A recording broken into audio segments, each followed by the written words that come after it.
तत्व ज्ञान से व्यक्ति समृद्ध नहीं होता। इसके लिए अनुभव का रस चाहिए, ब्रह्म रस चाहिए, अनुभूतियां चाहिए, इसके होने का एहसास चाहिए। हम उसके साथ है इस बात की हमको अनुभूति होनी चाहिए, वो निरंतर हमारे साथ है, इस प्रकार के एक आधार का एहसास होना चाहिए। वो है कण कण में, सारे रूप उसी के हैं, लेकिन ये कह देना कहां तक पर्याप्त है, क्योंकि ये रेडीमेड सूत्र है, भगवान कण कण में है। वो तो अनपढ़ भी कह सकता है, पढ़ा लिखा भी कह सकता है, विद्वान भी कह सकता है, मूर्ख भी कह सकता है, भगवान कण कण में है। वही तो है हर रूप में, उसी के ही तो है सारे आकार। लेकिन तेरे को कौन सा आकार मिला? तुम्हें किस रूप का साक्षात्कार हुआ? तुम अपने भीतर कौन सा प्रकाश देख रहे हो? न तो तुम्हें भीतर कोई प्रकाश दिखता है, न तुम्हें बाहर उसका सानिध्य मिलता है। भीतर प्रकाश के रूप में परमात्मा का सानिध्य होता है, और बाहर तो सारे ही आकार उसी के हैं, हम उसी में उसका अनुभव कर सकते हैं। लेकिन अगर सारे रूपों में आपको इसका अनुभव है तो एक बात समझ लो, निंदा नहीं कर पाओगे। अब जो कहते हैं कि भगवान तो सभी में है, सभी रूप उसी के हैं, इसीलिए हम मंदिर नहीं जाते, सभी उसके हैं, ऐसा कहने वाले लोगों ने क्या राग द्वेष बंद कर दिया?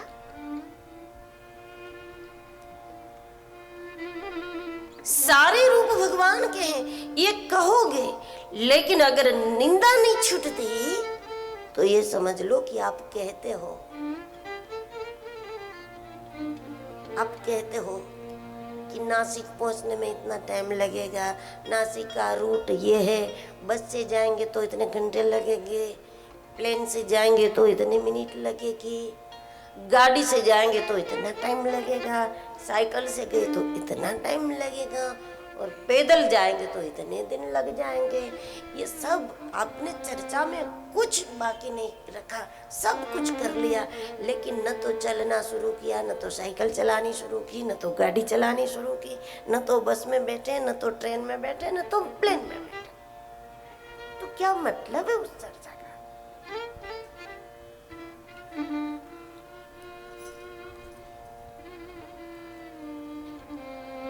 सही है कि भगवान के सारे रूप है, लेकिन जब भगवान ही सारे रूपों में हमें नजर आता हो तो फिर निंदा कैसे करोगे? अब संसार में तो ऐसा भी होता है, लोग निंदा की निंदा भी करते जाते हैं और खुद निंदा भी करते जाते हैं। वो कहेंगे हमको निंदा पसंद नहीं है, निंदा बहुत बुरी बात है, बिल्कुल नहीं करनी चाहिए, हम सबको मना करते हैं, कोई हमारे पास आकर किसी की निंदा न करे, हमें सख्त नफरत है। लेकिन कुछ लोग ऐसे होते हैं, ऐसे करके तो ये तो निंदा ही हुई ना। हम निंदा की निंदा भी करते हैं और फिर निंदा भी करते हैं किसी न किसी की। वास्तविकता यह है कि हम कहते हैं सारे रूप भगवान के हैं, लेकिन सारे रूप में भगवान का अनुभव हम कर नहीं रहे, और जब तक कर नहीं रहे तब तक निंदा भी होती रहेगी, राग द्वेष होता रहेगा, मोह होता रहेगा, अहंकार करते रहोगे, ये सब होता रहेगा। इसलिए ये सूत्र सही होते हुए भी हमें किसी एक रूप का आधार लेना जरूरी है, जिसमें हमको अपना भगवान नजर आता है।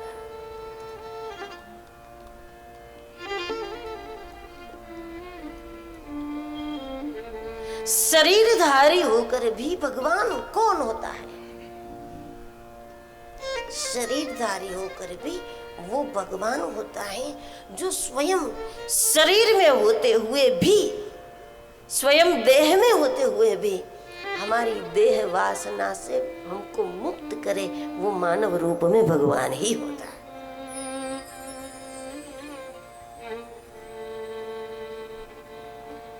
नहीं तो जो खुद मनुष्य है, शरीरधारी, तो शरीर का ही भाव बढ़ा दे। देहधारी देह वासना को ही बढ़ाने में मदद करेगा ना, खुद ही देह में, तो देह भाव को ही दृढ़ करेगा जो देह में। लेकिन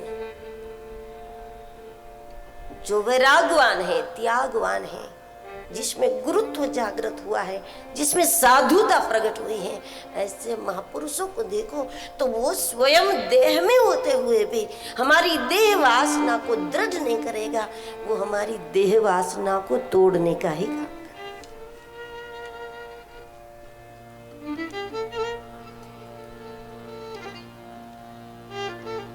इसमें कोई आश्चर्य नहीं, ये संभव है। क्या पत्थर से पत्थर को नहीं तोड़ सकते? आप तोड़ सकते हैं। अगर पत्थर तोड़ना है तो आप कहोगे कि कोई पत्थर ही चाहिए, उससे पत्थर तोड़ दोगे। क्या लोहे से लोहा नहीं काटते? कोई उपाय है उसको काटने का? जब लोहा काटना है तो फिर काटने का साधन कौन सी धातु का है? उसी धातु का होता है। तो इस प्रकार भगवान वो होता है जो आकार में, भगवान शब्द उन्हीं के लिए है जो दिखने में मानव हो और स्वभाव और शक्तियों से ईश्वर हो, उसी के लिए ही भगवान। जो नहीं दिखता, निराकार है, अदृश्य है, रोम रोम में है, कण कण में है, खट खट में है, उनके लिए भगवान शब्द नहीं है।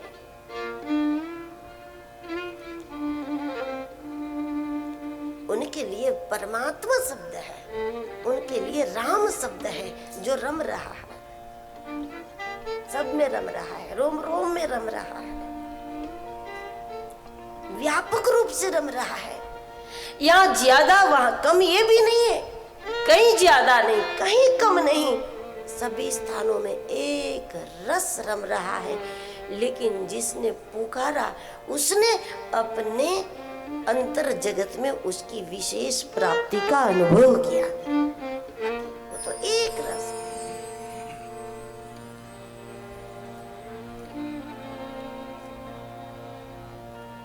भगवान शब्द उसी के लिए है जिसका नाम भी है, जिसका आकार भी है, लेकिन जिनकी क्रिया मानवीय नहीं है, जिनका स्वभाव मानवीय नहीं,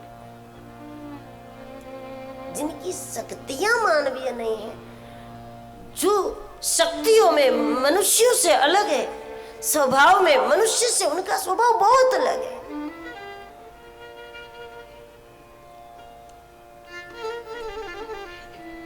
अब देखो, सामान्य व्यक्ति वो होता है कि जहां उसके बहुत प्रशंसक होते हैं तो वहां बार बार जाएंगे, या फिर उनको बार बार अपने पास बुलाएंगे कि मेरे पास आओ, मेरे पास आओ आओ, क्योंकि उसको पता है कि मेरे आसपास में रहकर वो मेरी ही प्रशंसा करते रहेंगे,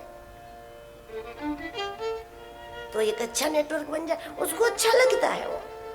जबकि परमात्मा, सद्गुरु, संत बहुत प्रशंसा करने वालों से दूरी कर लेते हैं। वो ऐसा नहीं करे कि बार बार उसको बुलाया जाए, बार बार उनके बीच में जाकर के बैठा जाए कि जहां एक ही गीत गाया जाता है, बस एक का है, एक की सराहना होती रहती है। वो उस माहौल में तभी जाते जब बहुत आवश्यकता पड़ती है, तब ठीक है, लेकिन इरादा पूर्वक वो ऐसा कुछ नहीं करेंगे कि हम उसमें बहुत रहे, ऐसे लोगों को बहुत निकट रखे और बार बार उन लोगों के बीच में जाकर के बैठे कि जहां हमारी प्रशंसा है।